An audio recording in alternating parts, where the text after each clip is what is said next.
We're waiting to get a doing this stuff. Parurara, Takata, Taiki, Doto, or Takamo, Moana, or Famino Yatala. I can't think they are out, in that on the stuff is going out with the so mother and my side that we still want to. They suffer what the tangy at the kill. A free my day is Halaka my day, a free my night, Yamato, take out my Kidal. No later, Kaidalo, Togo, Paparo, Tuohus, Manasego, Taro, Kinayo, Tatiawa, Tamanapano, is not before on the killer, but I know not know Sona. When Atita was in a Bodega Ama with no later. I think not Koto, in a Koto, Kaidaro, Hoki, Yao, Takaro, Katu, Amata, or Papa, I tried to put in a Kopapa, Kawe Mahara, no later, Tina Koto, Kawe Mahara, Tina Koto, Tina Kupuri, Rakatida, in Moana, in Tina, Koto Kator, Kando, and then Kando, Delta, Koto, Kapua, Victoria,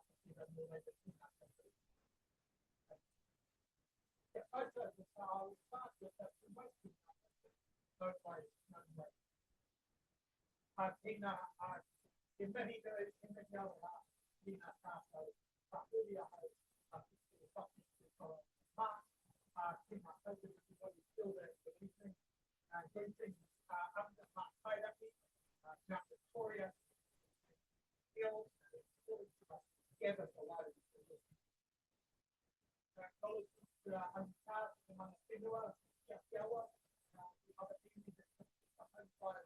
and the period will help generation under those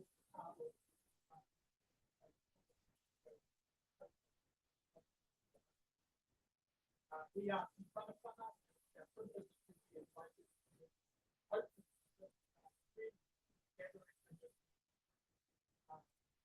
liberation period Oh, you know what? It's the liberation system. But we also think in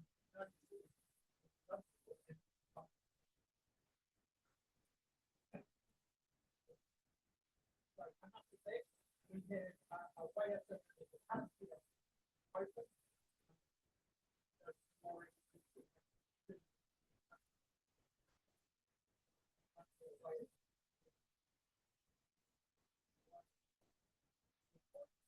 And we will move forward. So our way of that, please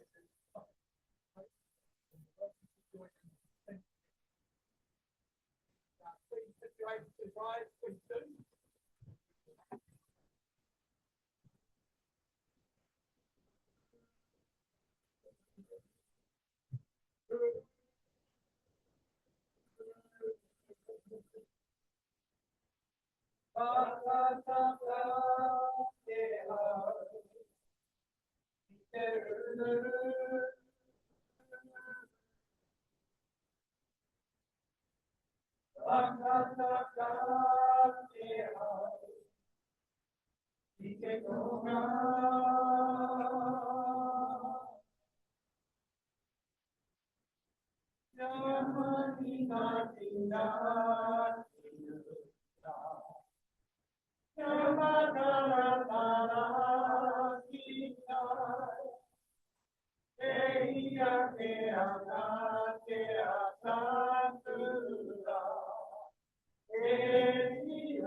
Ngā mihi nui, Richard and Te Whana Whana.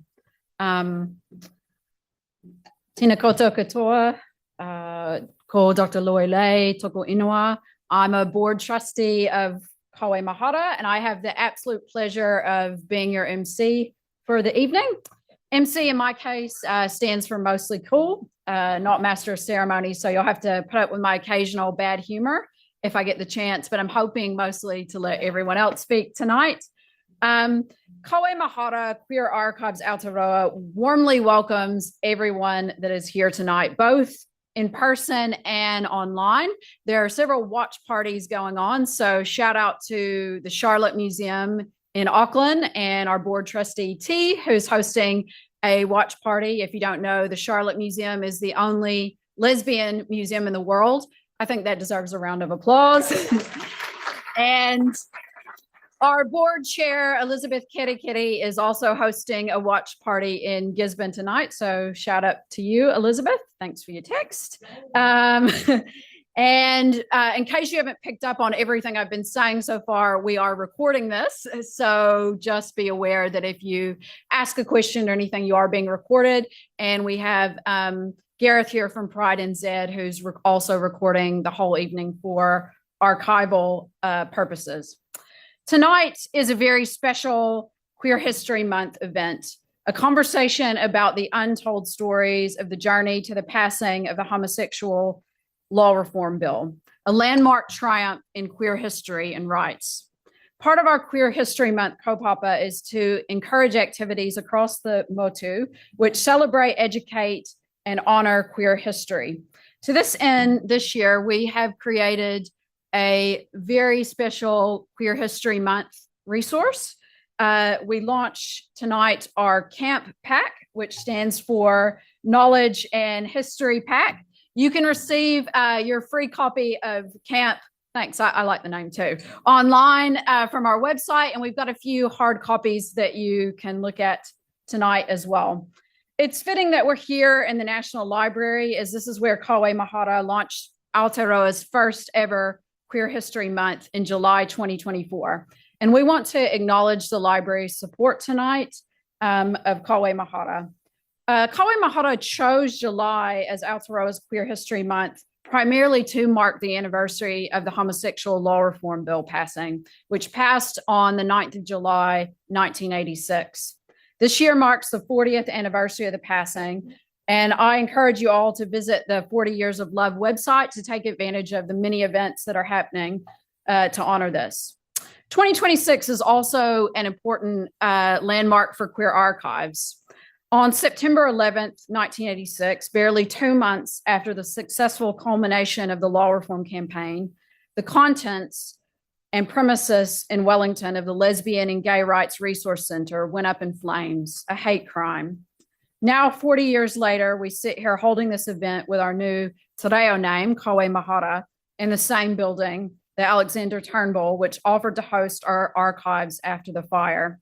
And next year is the 50th anniversary of Kawe Mahara, or Queer Archives, so watch the space. I think you can say we have well and truly phoenixed. And as I open the panel up tonight, I open it with this reminder. They can throw bills at us. They can even burn us down, but we can walk through the fire, and there's still work to be done. Tonight, we have some really special guests who have actually fought through fire. So I'd love for you to, I don't know, join me in clapping, stamping, whatever you do to show love to our wonderful panelists. And I invite Te Whanawhana for their second waiata.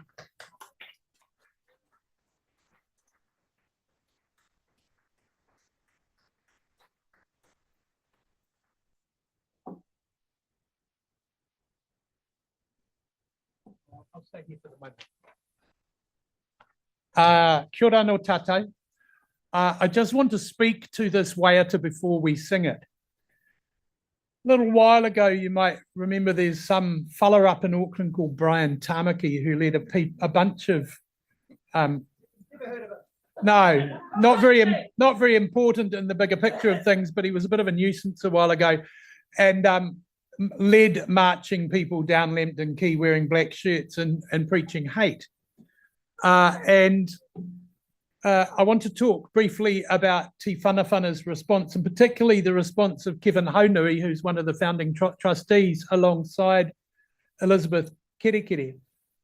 And Kevin's response when we have major events in the life of our community is often to write a waiata. When we had Ilga here in the mid-2010s, Kevin wrote a waiata. When Georgina passed away, there was a waiata. And so this is the waiata that Kevin wrote in response to Brian Tamaki. It's on the papers in front of you. We've got the words there, and there's a reasonably liberal translation that I have put together to just share so you can get the nuance of what Kevin wrote. In lots of ways, the words speak for themselves. We're going to sing this, and you're welcome to sing along as you go, but we really want you to understand the impact of the waiata, because it's about us. It's about who we are. So kia ora tātou, he takatapui noa ahau.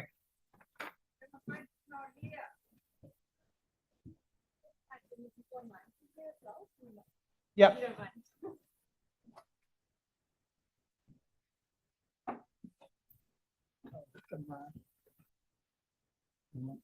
Yep.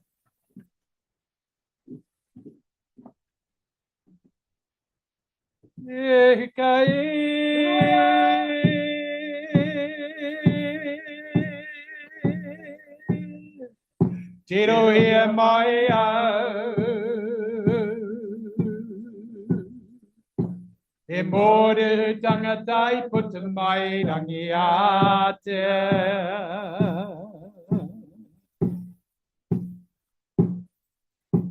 E toka tu moana,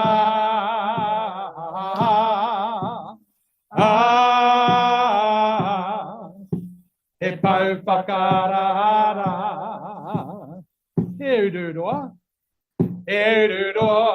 marohi rohi, e tirai raka, tau whita whita, e paritu, ranga, he punaroi mata, o nurawa, e manu, te ori, e pare rau kawa, mo te kauru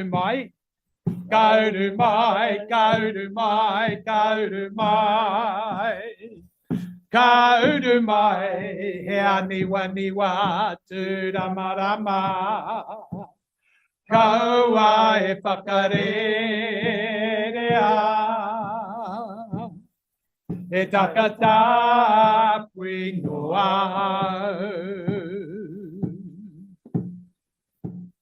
Kaua e whakarerea, e takata puingoa.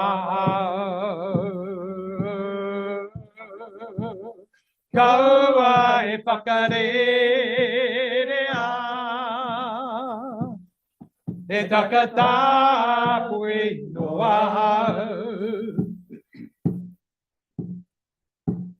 Kaua e whakarerea, e takata puingoa. E kotuku, re ringa tahe,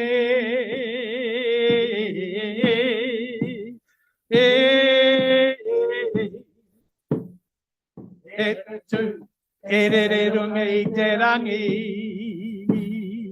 kauru mai,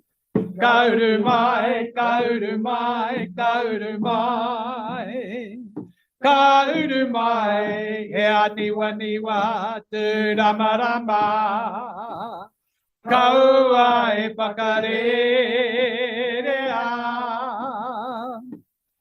e takata puingoa. Kaua e whakarerea, e takata puingoa.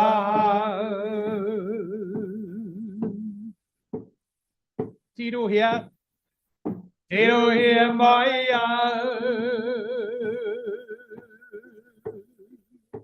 E more tangatai puta mai rangi Aotearoa.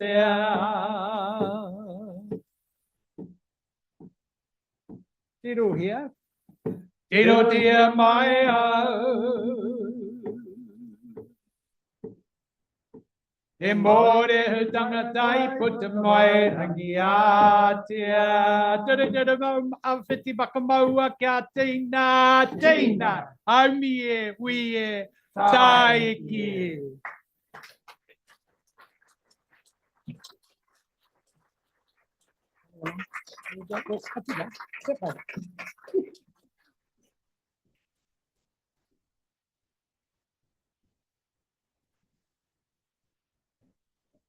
Ngā mihi te whanawhana. That was really special. It is my pleasure to open up the panel tonight.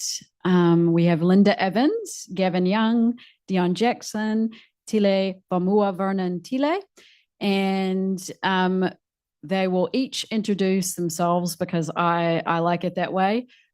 So if you would all please just take a moment and introduce yourself. And maybe as you introduce yourself, can you just give us a sentence or two about where you were in life 40 years ago, back in 1986? I'll also be rifling through some photos and slides from our archives. And I just have to give a quick note. One of them has a typo on it, which is going to embarrass board trustee Gavin. Instead of Martin Hunt, he has written Martin Hung. I will let you take from that what you would. As Linda said, that is the gayest typo in existence, but just if you see that on the slide, we're sorry, Martin. Okay, we'll start with you, Linda. Kia ora koutou, and kia ora to the Charlotte Museum and to the party in Gisborne as well, and to everyone else online. It's great to be here. In 1985, I was 34. I'd been a political activist since going to university in 1969 and became a feminist and then a lesbian activist and was involved in many groups and activities during the 1970s.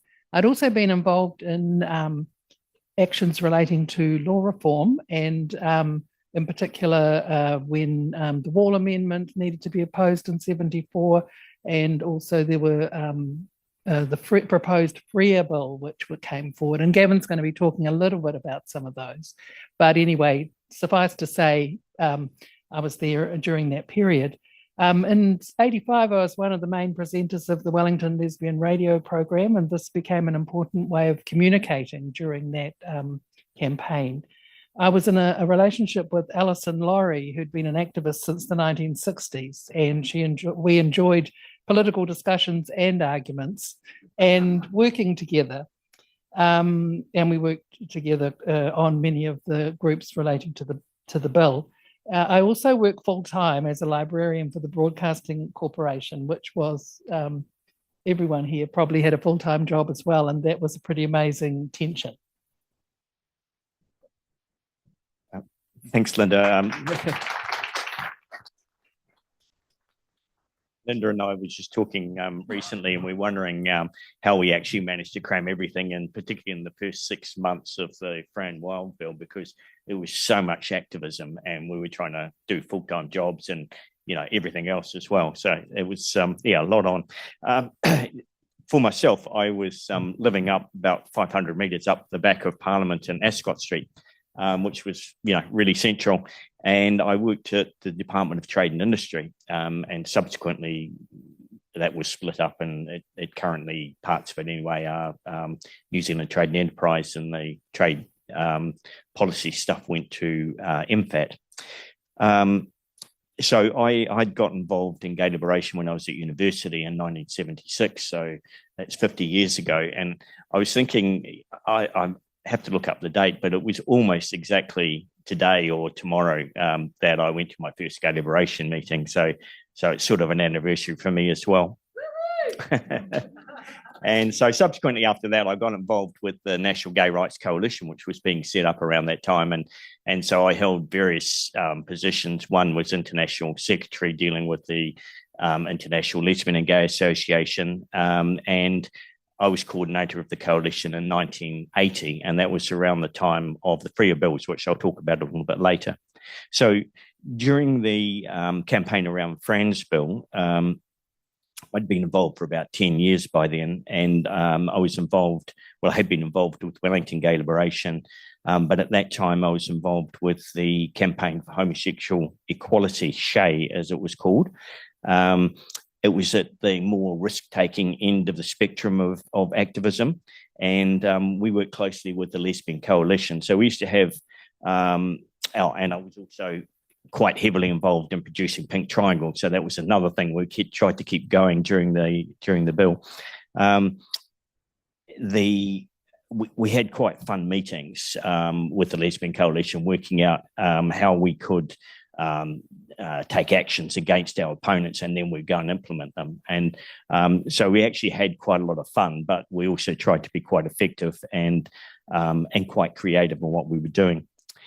It seemed, I mean, we knew it was historical, but, you know, we lived in the day and we just did what we sort of thought we had to do. But I guess looking back now, it was historical, but we didn't think of it in quite those terms.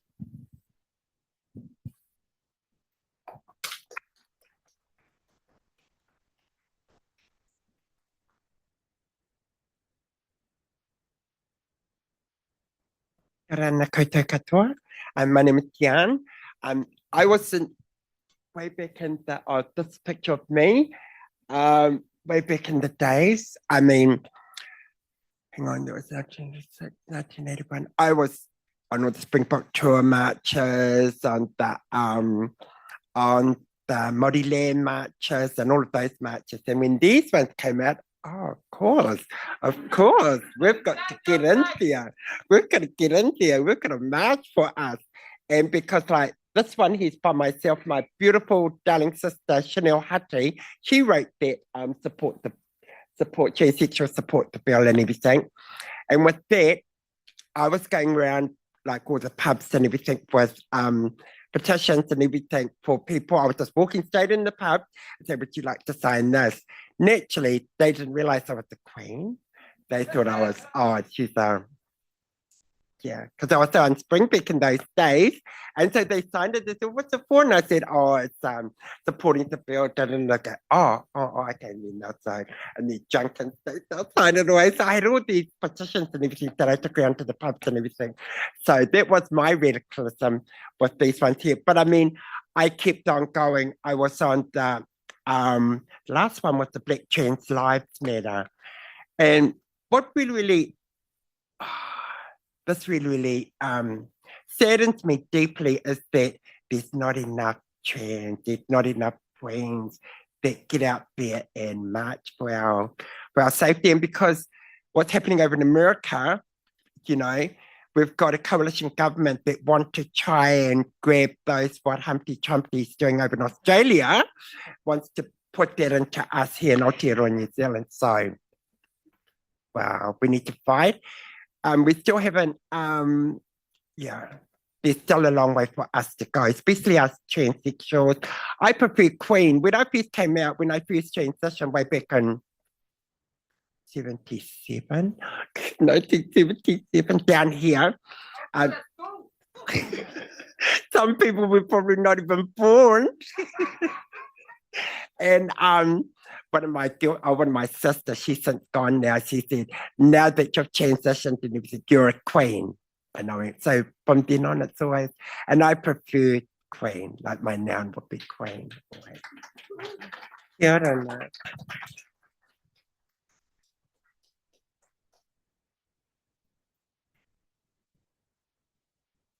Talofa lava.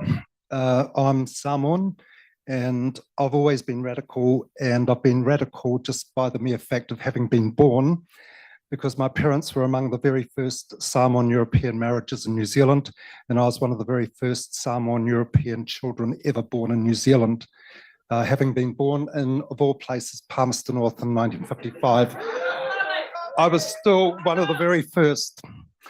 I'm working class, and I've been an active trade unionist all my working life, whether it was as a food technologist, as a freezing worker, a restaurant worker, or in my last job as a secondary school teacher. In 1972, in my last year at high school, I wasn't 18, so I wasn't eligible, but I applied for membership of the New Zealand Homosexual Law Reform Society under an assumed name. And subsequently, once I found the Wellington Gay Liberation address, I joined Wellington Gay Liberation in 1973. So despite living in Palmerston North, completing my degree, from June 1974, I had a lot of regular involvement and contact with Wellington Gay Liberation and many of the leading Wellington Gay Liberation members, such as Michael Ross, Ray Delabaka, Robert Wolfe, Judith Ems, Dick Morrison, and Ray Gilmore. And one thing that I've noticed, and especially having seen membership lists, it looks as though I was the only Samoan member of any gay liberation group in New Zealand throughout the 1970s. So in January 1977, I was invited to the meeting to form the National Gay Rights Coalition on condition that I went back to Palmerston North in my last year of university and set up the Manawatu Gay Rights Association, which I did do in March of 1977. And the proviso was that when I left at the end of 1977, the group was to still be in existence for the following year, at least 50 years later down the track, it's still there. So I think I did that job okay. In terms of 1986, during the time of the Homosexual Law Reform Bill campaign, I was in my 8th year as a freezing worker. So I was working on the freezing works chain and also organising with another freezing worker, Malcolm McAllister, the Manawatu campaign in support of the bill. So that was me in 1986. And I thought I'd escaped Palmerston North, but I was back living in Palmerston North in 1986. But in 2026, I well and truly left Palmerston North. I'm in Wellington. I am meant to be retired from secondary school teaching, but I think Wellington High School is my second home because I spent a lot of time there doing day relief. So that's where I am in 2026, retired supposedly, still working as a day reliever, still settled in Wellington, thank goodness, and not Palmerston North. Sorry to anyone who comes from Palmerston North. Thanks.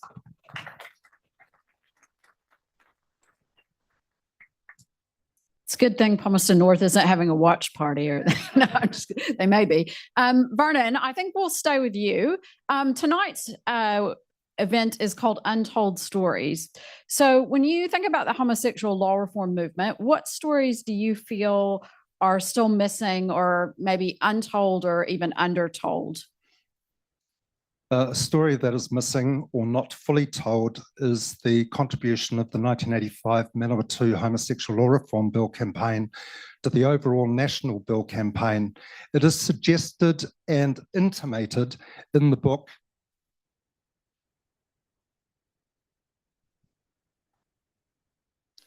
"20 Years On." So it is alluded to, but not a lot of detail. The Manawatu Gay Rights Association, MAGRA, was considering a campaign supporting the bill, and I was given the responsibility and trusted by MAGRA to organise such a campaign in the Manawatu. So Malcolm McAllister, who was there right at the start of Auckland Gay Liberation in March 1972 with Ngā Hui Te Awa Kotuku, so Malcolm McAllister and I, so Malcolm was an old-timer, but more old-timer than me. So both of us, on behalf of MAGRA and with the knowledge and support of like-minded people on the Wellington Gay Task Force, we organised a campaign in the Manawatu to show how a mass action campaign to support the bill could be launched and successfully carried out. Malcolm McAllister attended Wellington Gay Task Force meetings, and he kept relevant people in the Wellington Gay Task Force updated as to what we were organising up in the Manawatu. So the two of us, freezing workers at Longburn Freezing Works, embarked on a campaign to get support built in the Manawatu for the Homosexual Law Reform Bill in late March of 1985 and onwards. And we're trying to build not just the conventional lobbying, letter writing campaign of MPs, but also trying to build a broad coalition of support groups for the bill outside of the existing gay groups and organisations, a mass public action campaign. That was pretty easy in the Manawatu because there's only one gay group. Using our established contacts, during April 1985, Malcolm and I met with trade unions, women's groups, Māori activist groups, Labour Party activists, and various community and social groups. So at the end of April 1985, Malcolm's personal letter and my letter on behalf of Magra were both sent to the Wellington's Gay Task Force, saying this should be the way the campaign should be run. This is what we're doing in the Manawatu, and this is the reasons why we're doing it, to show you that it could be done.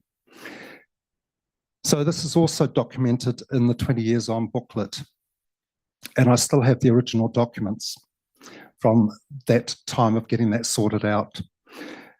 By the end of May, support for the bill was coming through from a range of organisations in Manawatu. The Manawatu Bill Support Meeting that was organised for the 7th of May 1985 in Palmerston North had to be postponed because Fran Wild was not available. Finally, on Monday the 17th of June 1985, the Manawatu meeting was held at the YWCA Hall in Church Street, where Fran Wild spoke, and she was able to see the broad-based campaign supporting the bill that had been organised in the Manawatu, and its significance and potential for support for the bill in other areas of New Zealand. The view was basically, if it can be done in Palmerston North, then it could be done in the main cities of New Zealand. So on the 11th of July 1985, Wellington held the launching meeting of the coalition to support the bill at the Hotel Workers Union Hall in Marion Street, Wellington. Now, as an act of solidarity to the Wellington group from the Manawatu group, we still did our organising of starting to get together a similar coalition without actually forming the coalition. We thought it was right that the Wellington group should get that up and running first. And that's what we did, so that it was not until about a month later, on the 27th of August 1985, the Manawatu had their meeting to establish a coalition to support the Homosexual Law Reform Bill in the Manawatu. So the Manawatu coalition was delayed to give Wellington in particular and the other main cities a chance to get underway first. And was also due to Malcolm McAllister being busy with the Wellington Bill campaign for the Wellington Gay Task Force, so that also held us up. But I think Malcolm and I consciously decided, we know we've got everything in place, but Wellington needs to go first and we'll come in after that. So that was our act of solidarity for building the campaign for supporting the Homosexual Law Reform Bill in the Manawatu in relation to what was happening, and particularly Wellington, let alone other places in New Zealand. So that's a story that's starting to come out, and I am the only one in the country that's got all of the documentation for the Manawatu campaign, and that's not because I'm a hoarder, it's just because I ended up with all the stuff and I held on to it because I knew that it was important at some stage to have that story told and to have that documentation passed on, obviously, to Kawe Mahara. Thanks. Thanks, Vernon. Now, Linda, the book that Vernon referred to, you actually co-authored that book. And I know something that you're often asked is why were lesbians so involved in the movement? And I was wondering if you could speak to that. Thanks, Laurie. Yes, it's kind of, it always intrigues me actually that people, one of the most common questions I get is why were lesbians involved? And it was kind of like, it's sort of always, even sometimes some lesbians these days. But because we like to be involved in things. We don't want to be left out. So, but I think it's really important to look at how, what was the situation for lesbians certainly before any attempts at homosexual law reform, and even during the many attempts, because although sex between women was generally not a crime, lesbians were basically treated as though they were criminal. So we didn't get prison sentences, but all the other sort of punishments that you could get for being gay or being however you would identify, and many people were identified as homosexual or camp or other identities as well as lesbian. Those punishments were there and included problems with work, with jobs, being dismissed from jobs or forced out of work, even including in some ways, especially in the public service and defence forces, places like that, accommodation, access to goods and services, and for lesbians in particular, who had children, almost impossible to maintain custody of children after separation.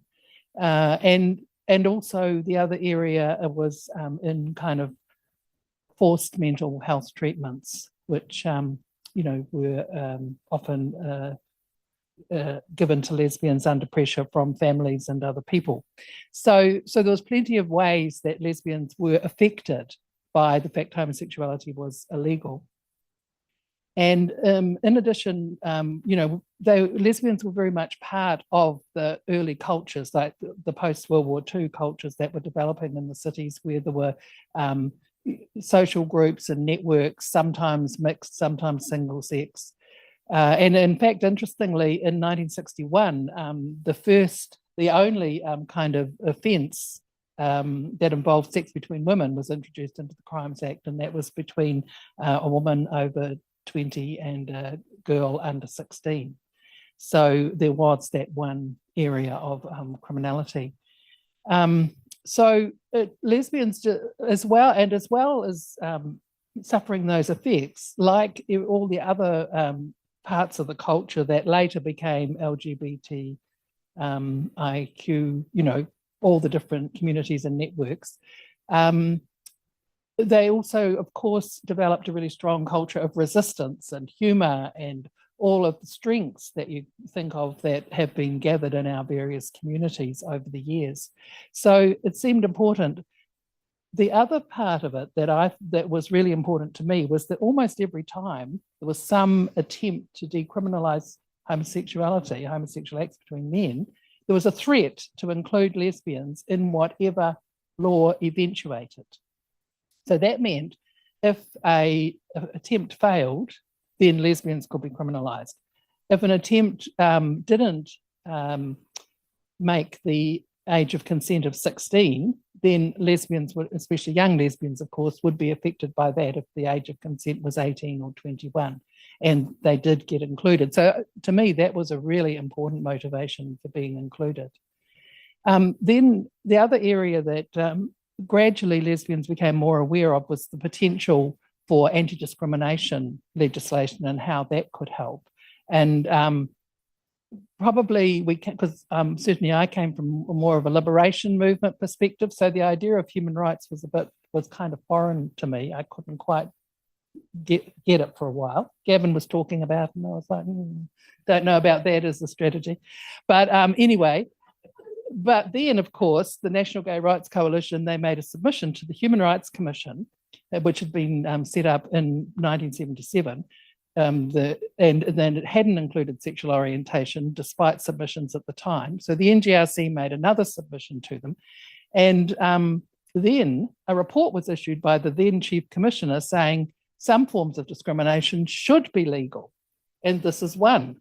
So it's like, oh, they're saying we should be discriminated against. Well, of course, nothing's going to get more of a reaction from lesbians than that. So lesbians did become a lot more motivated following that and the kind of campaign that we had against that position by the Human Rights Commission. They did reverse it later during law reform, but they held it for about 5 years. So yeah, basically, lesbians were involved, I guess, in all of the attempts at law reform. And once it became clear that it wasn't just the parliamentary campaign in 1985, and there was this really strong opposition, and that it was a religious right-wing opposition that we'd met in the anti-abortion movement, we'd met in the anti-feminist movement, in the opposition to the Declaration on the Rights of Women, all kinds of areas, that rang a lot more bells. And this is kind of like, there's a lot more involved here, and this is really important to be active in. So that's a long explanation. No, that was great. Thanks, Linda.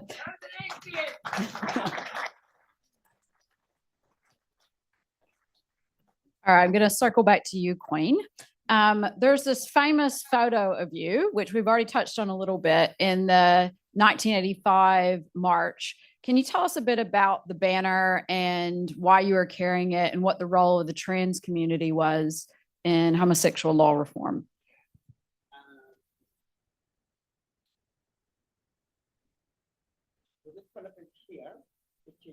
I mean, I was protesting. Yeah, can you go into the mic? Just the live stream, people can't hear us. It's all right. I was protesting all over the place. So this happened to come up about the homosexual law reform. So I jumped on that, asked my friends, would you like to come along? Do you want to come and help me? Da, da, da. And a lot of them, no, because my friends, or the queens that I was growing with down here in Wellington, we were all out there night clubbing, street walking, all of those things there. So we didn't have enough time to go out to protest about these things. I did though, but I've been protesting since young. I was at high school at Fielding Ag, Cultural High, when I first went on my Māori land march. So I've been going all the way right through till I got back down here to Springbok Tour marches. Sorry. And can everybody hear me? Now, Okay, now they sorry. can. And yeah, so can I read all these victories and everything? Can you do what? Can I read all these victories and everything? Yeah, go for it. Okay. As long as you hold the mic up towards your. Sorry, this is new to me. I mean, I don't do this. You're doing great. Thank you, thank you.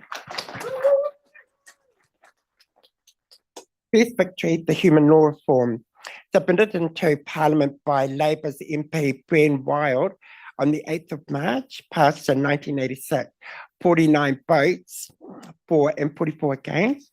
What changes have I seen in the last 40 years? Well, that was the first victory for our rainbow community, our LGBTQIA plus two spirits people.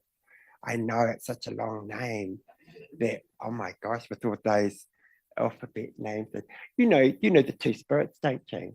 I do. She's a two spirits lady here, so yeah. Community. Oh, about other victories would follow that pathway in time. 2003 victory 2, the Prostitution Law Reform Act, the PRA, submitted to Parliament the 21st of September 2000 by Labour's MP Tim Barnett, passed 60 votes to, 59 against. A Muslim, because a member of Parliament, a Muslim, Ashraf Chowdhury, abstained from voting, maybe because of his religious reason. Victory 3 was our Civil Unions Act, passed December 9th, 2004, came into effect with support from most parties, 69 votes to 59, and that was in April 26th, 2005. Victory 4, same-sex marriage, passed 2013, passed 77 votes to 44. The trans community have had our victories with the decriminalisation of sex work, meaning no more arrest, court dates and harassment by police. Yeah, thanks Dame Catherine Healy, you are our lady. Also acknowledgement to our wonderful brother Jack Byrne and his beautiful colleagues through the Human Rights Commission, obtained the rights of trans in New Zealand to, if they wish to have an F on their birth certificate, but the majority say that just enough that knowing we can is good enough, and it remains there for the next generation, and which is to be a world first. What do we think are the anomalies? Similarities common they share between all these laws. First and foremost, they followed the first idea, which was to create a safe space for marginalized people within the rainbow community. And that foundation was the first.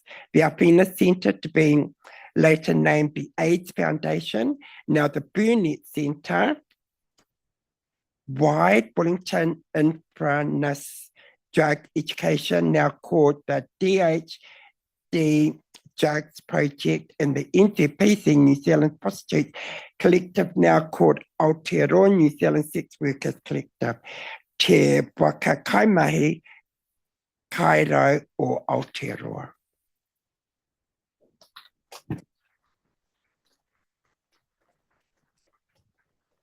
Thank you, Dion. That was really great.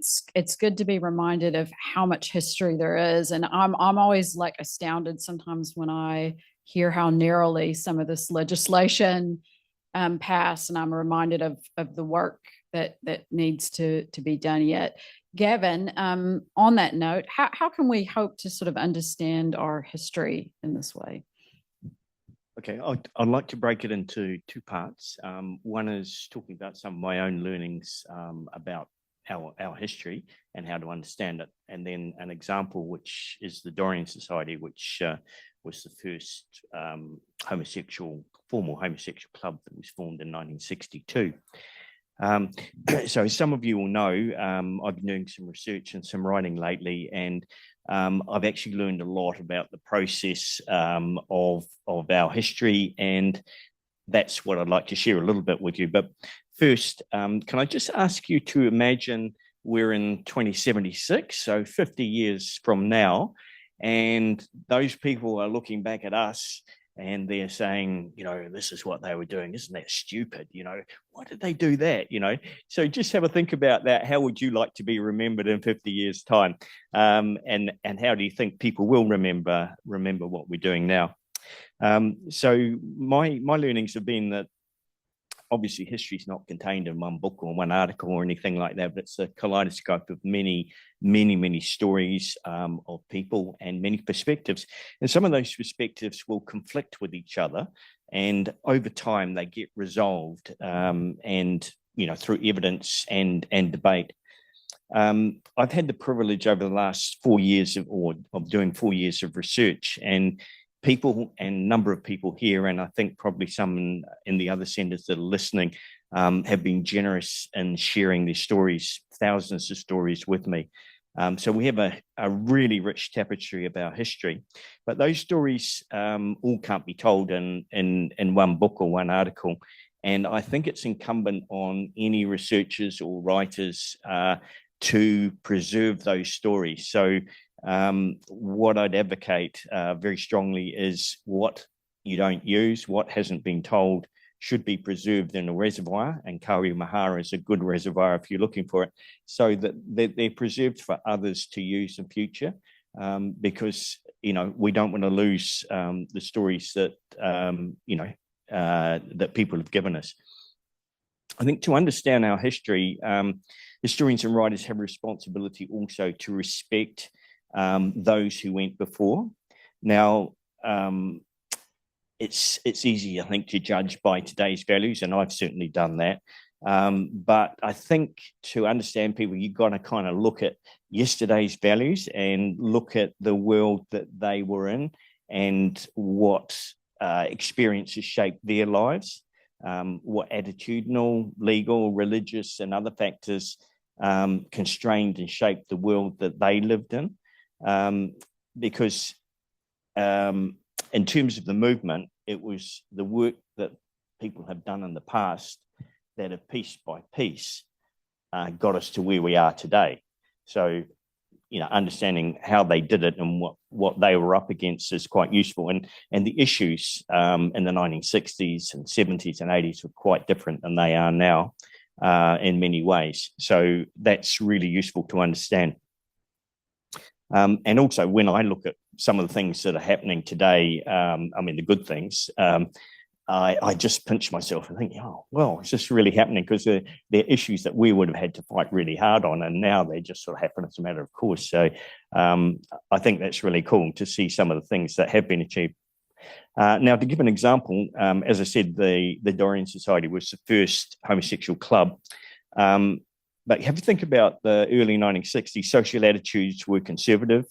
Homosexuals, as others have said, were considered sick, sinful. Sex between men was criminal. And people went to prison for having sex together. Men did. And that also included trans who hadn't transitioned. So if they were physically still men, then they were subject to the law if they were having sex with other men.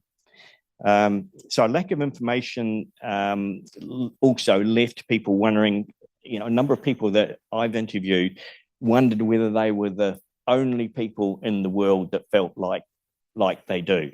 And, just there was no social media, there was no internet, there was no Google. So how do you find out? You have to go to what was called the Encyclopedia Britannica or even the dictionary, some people, and it wasn't good information in there either. So it was really hard to find. And even if you did find a definition, how then did you find other people? So it was quite hard. And that's why the Doreen Society and subsequently other clubs were really important.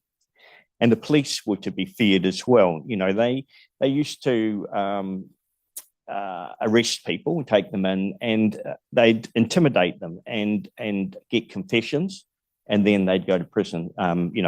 Would go to court, and then they go to prison. And I've read numerous cases like that, and it was really a pretty horrible environment. Now, also the people that were involved in the Doreen Society, if you think about it, they had a lot to lose personally. Claude Tanner was the first president, and he was involved in the National Orchestra. John Mackay was a young lawyer. Innes Law was an accountant. Case Cooge had been involved in retail. John Croskery, some of you will know, who's famous for cross-dressing, but he was one of the best window dressers in Wellington. He used to do all the department stores and everything. And then there was also Jack Goodwin, who was a journalist, but he was quite lucky because he worked for the Educational Institute, was it? And he was open about who he was, and they sort of accepted that, which was quite unusual in the day. And so they were a group of pretty brave young men that formed that club, or largely young men. But what they worried about was the law. And as Linda talked about, in 1961, Parliament added a clause that was about keeping a place of homosexual resort. And they worried about whether that would apply to their club. In the end, they decided that it wouldn't, but they were worried about getting imprisoned if the police had raided the club. And they were also worried about serving alcohol and generally police raids. So what they established was a club that lasted for 26 years. So it was pretty successful, and it was the really main social club in Wellington for a long time. And although it was largely a club for homosexual men or later gay men, they did experiment for a time with lesbians, although I don't think that particularly worked out for them. But it was a little while before the lesbians had their own club. I think that was early 70s, wasn't it? Club 41. Yeah.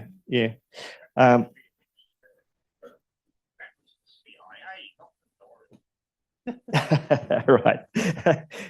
Anyway, the Doreen also set up a legal subcommittee which looked at legal issues and also informing their members better of the law. And they also started approaching some known liberals for advice and support on whether they might be able to form an organisation separate that would focus on law reform. And eventually in 1967, that organisation was the Homosexual Law Reform Society that was formed. And it adopted a view largely thought to be pretty pragmatic in the day, that the best that could be achieved would be an age of consent of 20 or 21, and then it would be at least a two-step process for Parliament to then bring it down to 18 or 16. And so that was the conventional thinking, but even Parliament balked at that idea in 1968. So it was a pretty conservative environment. The next generation was formed groups called Gay Liberation in the early 1970s. And those people, including myself, thought that Homosexual Law Reform Society were very conservative, looking at them at that time. And by today's values, of course, they've been considered very timid. But actually, if you look in the wider context of what they were doing and the world in which they operated, they were actually quite radical, and they did push a lot of boundaries. And in lots of ways, they were equal to the efforts of later generations. So just to end then, everything that we've got today has been built on the shoulders of all those who went before. And so I think it's really incumbent to understand the world in which they lived and the issues that they faced. And it may help us today to be aware of the future issues that we ourselves are going to face. And history, as we know, works in cycles. And so that's worth thinking about as well. Thank you. Thanks, Gavin. I really like this idea of history as a kaleidoscope. And so, Linda, I was wondering if you could just briefly touch on, I know you've talked about how there were some actions and events that you thought were more successful than others as parts of homosexual law reform. And could you speak to a bit about what worked or didn't work and sort of the political and philosophical differences among the supporters? And we'll maybe keep the next part quite brief so we have time to open it up to the audience. Thank you. Yes, we really, I mean, especially once it became clear that it was going to be this big public campaign, we really had to bring all of the diverse strengths, experiences to bear on, for creating that campaign. And I think it ended up being a combination of what Gavin was talking about from maybe even the 60s, which was more of a public education approach, and the more kind of confronting aspects, which came more from the gay liberation, women's liberation, and lesbian liberation. And I think so there had to be room for everybody to do what they could manage, and many people did. They did amazing things.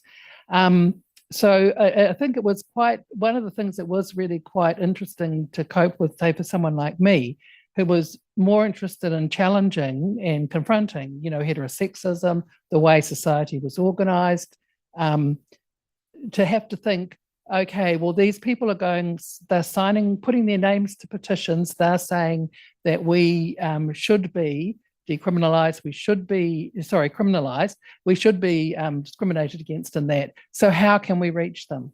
And I think a lot of one of the things that I thought was really important was that many courageous LGBT networks, members of networks, actually talked to their families, to their whānau, takatapui, talked on marae about the implications of what was happening. The Chinese Dykes group talked to their whānau, others talked to their co-workers, to their friends, even to people in the street. And I think all of that was that's kind of that sort of personal stuff is quite hard to do. And we had to sort of draw on all of the kind of intersections of the different parts of our identity, because I mean, none of us are just, lesbian or gay or bisexual or trans or takatapui. We're a number of other identities too. So we had to somehow use all those connections, and that kind of led also to a bit of what Vernon was talking about of creating alliances with people. Often they had been allies in the past, but not always. There were just a couple of other areas that I just wanted to mention briefly. One of the debates that is still there and was strong, and it just had to be one thing that you just said, okay, we think differently, was are we born that way or not? And that was quite a strong difference, especially when it came to responding to right-wing propaganda, religious propaganda. The other one that we had quite an extensive discussion about is, should we out hypocritical opponents, people who opposed the bill, but members or people in the communities knew that these people had had same-sex encounters, at least, if not more. And, what should we do with that information? And we decided in the end that, to go that way could easily backfire against us, reinforced homophobia, and wasn't a good tactic. So we had general agreement not to do that. So there was so many different debates and different strategies and tactics that came up in such a big, sprawling campaign that it is really interesting to think about for today's issues. The other thing I just wanted to mention really quickly, reiterate what others have said, that it was very much a national campaign. People were involved from all over the country. And speaking about, the Lesbian Coalition, we had a particularly close relationship with the Auckland Lesbian Coalition, and in particular, one of the spokespeople there, Sandy Hall, who'd been involved since the first ever lesbian organisation in Christchurch. So, we had contacts, we had mammoth toll bills, because those days you had to ring people up, or you could write them a letter. Letters did get there a lot quicker than they do now.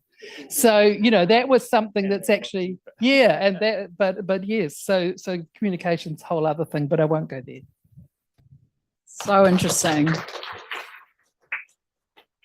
Vernon, I just want to pick up on what Linda was saying about intersectionality, and I know you've already talked a little bit about it, but could you just speak again briefly about how factors like not just geography, but gender, class, race, end up shaping whose stories get recorded and part of the archive and whose aren't, and who are the people doing the quiet behind the scenes work that didn't make it into official histories? I'd like to start off with looking at class as a factor. And I think there is one untold story in terms of the fight for homosexual law reform in relation to the Trotskyist organisation Socialist Action League. Now, the history of homosexuals internationally does generally show that our community has been able to carve out a space to exist in working class suburbs, left-wing political groupings, and trade unions. And I want to pick up on the New Zealand experience. Now, the Socialist Action League was a Marxist, Trotskyist working class party. All gay and lesbian members of the Socialist Action League from March of 1972 were heavily involved in gay liberation in Auckland, Wellington, and Christchurch. So we're talking about people like Berth Roth's daughter, Janet Roth, Nigel Bomba, Joan Shields, Dick Morrison, Malcolm McAllister, Lindsay Taylor, and people like Tim Burks and Trish Cuthbert. Now, those members brought knowledge and organisational skills into gay liberation, into the areas where they joined in New Zealand. So they brought organisational skills and knowledge from the women's movement, from the anti-Vietnam War movement, and also the anti-Tour movement that was developing even in the late 60s, early 70s. Now, the Socialist Action League also had access to their counterpart in the US, which was the Socialist Workers' Party. They had access to their papers and their activities in the US gay liberation movement. Now, what's been forgotten is that, and I was reminded of it by Malcolm McAllister, that it was due to the Socialist Action League's clarity in making repeal and no discrimination as the political focus of gay liberation. That was there right from March of 1972, and it's persisted ever after. So it was the defining for all fights for homosexuals, for homosexual law reform, right through from the start of gay liberation, right through to the 1985 Homosexual Law Reform Bill. They were actively promoting full repeal and no discrimination right from the start, and that was fought for extensively in all three main gay liberation groups in New Zealand.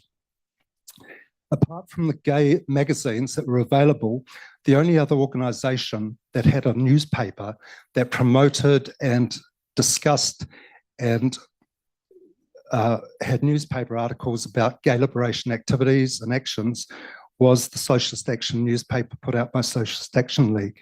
And when I joined the Socialist Action League in 1976, I very quickly became one of those regular reporters to Socialist Action on gay liberation activities and actions. Now, in 1985, the Socialist Action League put out a pamphlet called the Homosexual Law Reform Bill, a union issue, and that was widely distributed to workers and trade unions. So even I remember giving it out to Longburn Freezing Works at the gates.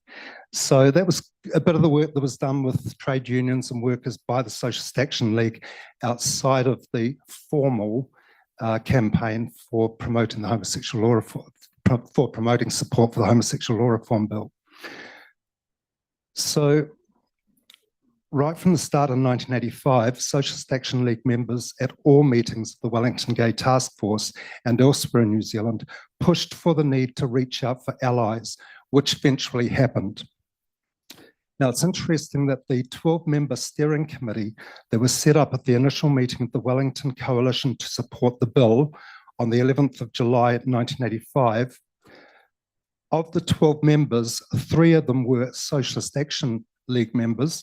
So we're talking about Malcolm McAllister, Dick Morrison, and Christine Beresford, who still lives in Petone. And the 4th person was a former Socialist Action League member who was still associated with it. And that person was teaching at Wellington High School at the time, Mike Waghorn. So it's interesting that in 1985, the steering committee to build the coalition had 25%, had a third of its members being from the Socialist Action League. So you've got to think something's going on there. So an untold story and this important connection. So an untold story is this important connection and influence of Socialist Action League, a working class political organisation, and the fight for homosexual law reform. And I did notice that Bill's in the audience, so I would like to acknowledge, Bill, that although you weren't a Socialist Action League member, you were a fellow traveller on the Marxist Trotskyist pathway. The other area which I'll keep short is the factor of geography in terms of whose story gets told or not told. Now, there were many people in our community in Aotearoa doing the untold, quiet behind the scenes work that was necessary for servicing our communities leading up to and including 1985 and 1986. In terms of geography, the main cities were generally covered, but not so the provincial cities and towns where there were active groups. So it's easy for me to identify the Manawatu Gay Rights Association as an example of this. As I said, the Manawatu Gay Rights Association is Aotearoa's longest running rainbow community organisation. It is a huge untold story that conceals within it why next year in 2027, it is still around and we'll be able to celebrate 50 years, half a century of being in existence. Despite some group name rejigging and despite some structures of form and focus, it's still around. So it is a marvellous example of achievement of service to Manawatu Rainbow community members by unsung heroes and their untold stories that have kept this group going.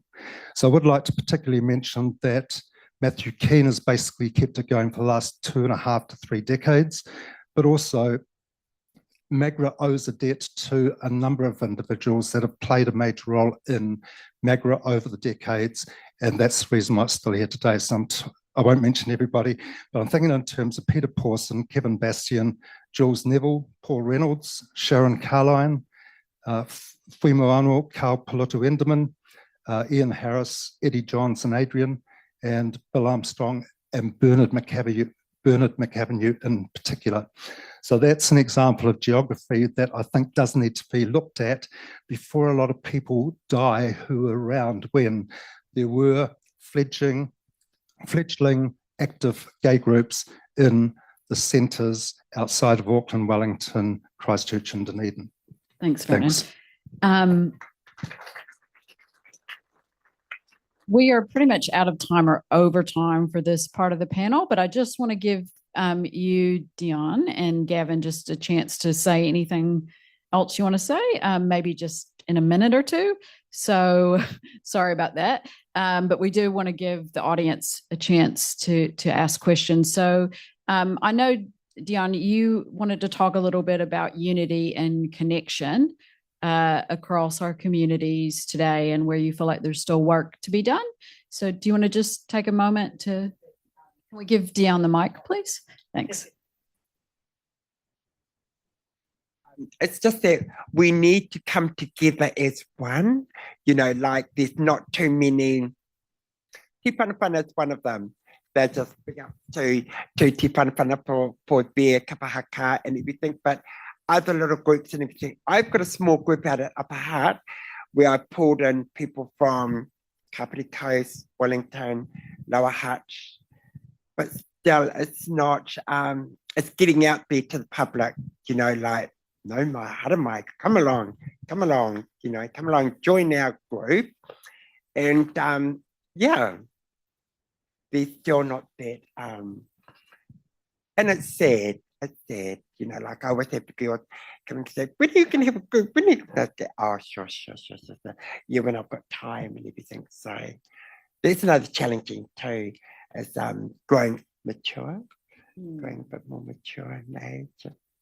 Trying to organise all these things and everything too. So, yeah, that's challenging in itself.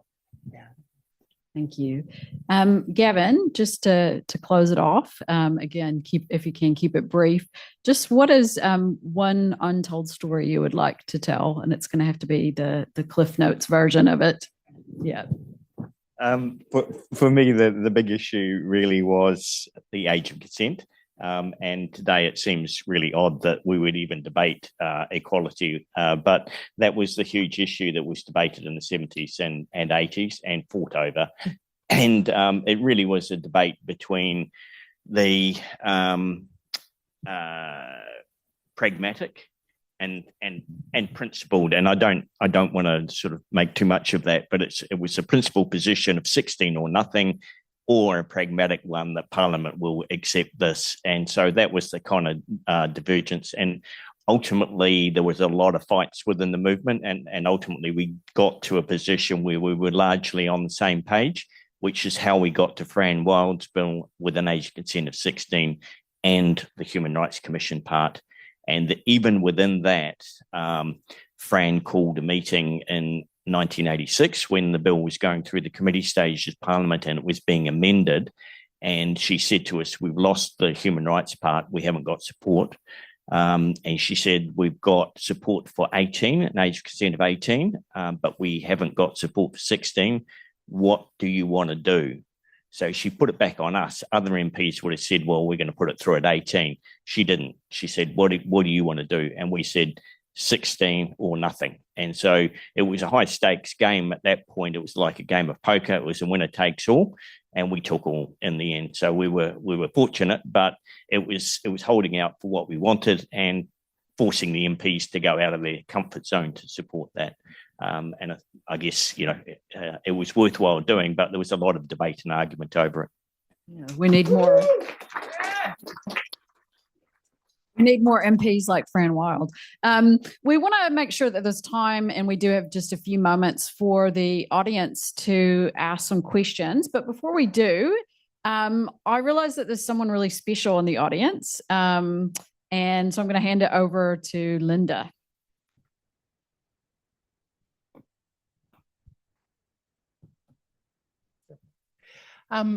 We wanted from the because we're looking at this as a struggle that went on from the early 1960s through to 1986.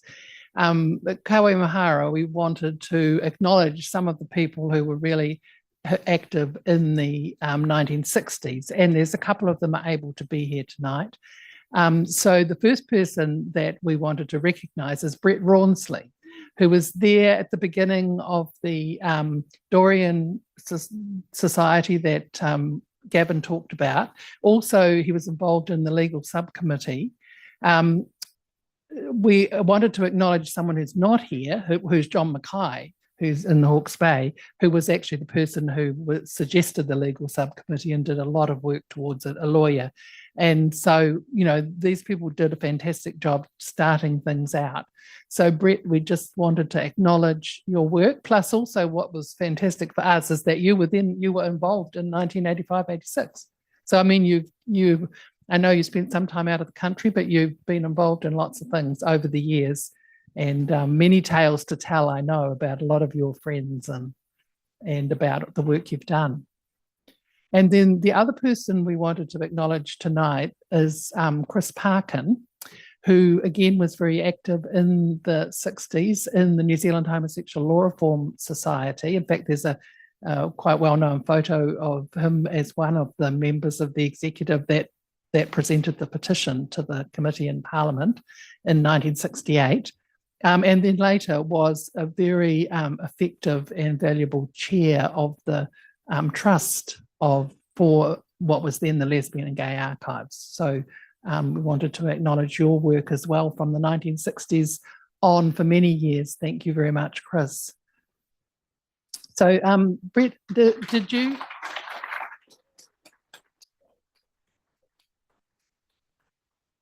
I know the time's pushed, but Brett, did you have anything you wanted to comment on that you've picked up on? How many hours have you got? No, well, that's the thing, we don't. No, a minute's your max. Okay.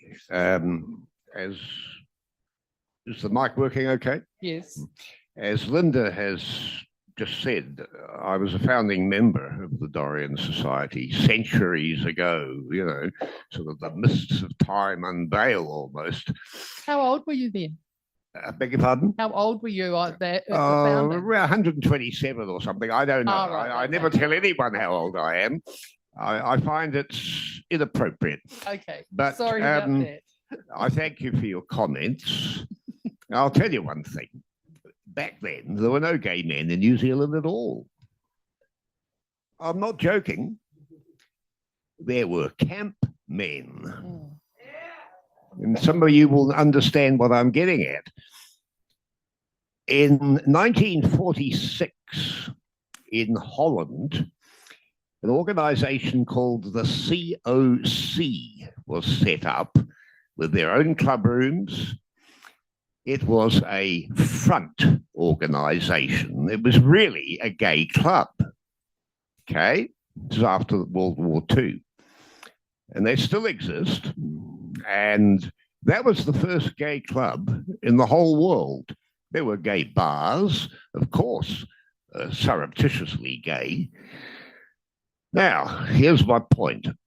In New Zealand, with the laws that we had at the time, the Dorian Society was the second gay club in the entire world. That I think, is something that, to me, creates an enormous, it tells me something, that we managed in New Zealand to do that. Now, in Holland, they changed the law, not in New Zealand. The Dorian Society went for 27 years, right, and spawned a number of other gay clubs throughout New Zealand. The Aquarius Club in Auckland, another one in Hamilton, there's Hawke's Bay, Wanganui, Christchurch. And the paradox that I'm trying to point out here is simply this. Gay men, got away with all this and flourished and sowed the seeds, if you like, for what became law reform, gay liberation, and everything that you, ladies and gentlemen, have spoken about, that resulted eventually in law reform. How did we get away with it? I don't know, but we did, and we had a bloody good time while we were at it, I might add. So I just make that contrast, and I have researched the issue of gay clubs worldwide. I've contacted the librarians of a number of gay archives around the world, in Britain, America, different places, to see if they have any record of other similar organizations. They don't. So it appears that we actually, in little old New Zealand, started the second gay club in the entire world and ran it for 27 years before the law got changed. I just wanted to tell that story because I think it gives a lot of food for thought. I could tell a lot of other stories, but We'll just stick with you got to that go one tonight, home, you know. Brett. So Also, Brett's given a number of interviews to people over the I years. hope that was an interesting little story. Yes, thank you. And thank you for all your work over many years. Chris, did you have any words you wanted to say? We need to get a microphone to you, though.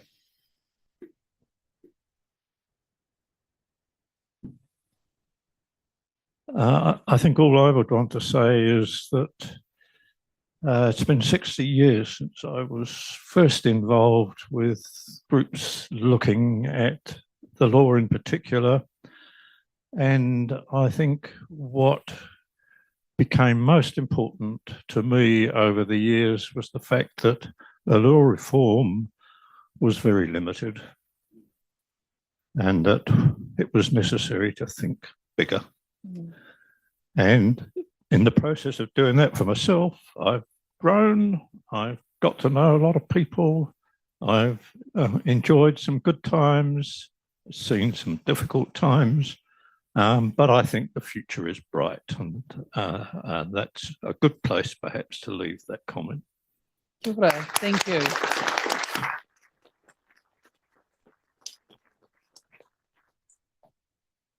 I think that's actually probably a good place to wrap things up. As much as I wanted to I even had text message questions coming through from other parts of the country, but yeah, we don't want this. It's 40 years and the panel's going to turn into 40 hours if we don't wrap it up. But just as we close, I want to take a moment to acknowledge our panelists. So if we could just give them a round of applause.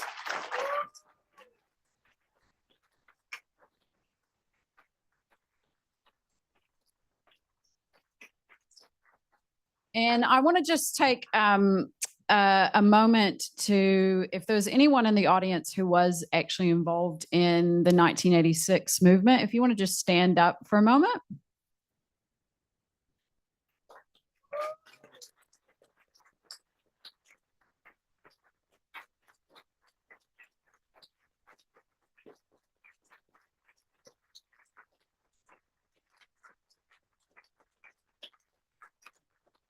Yeah, we thank you.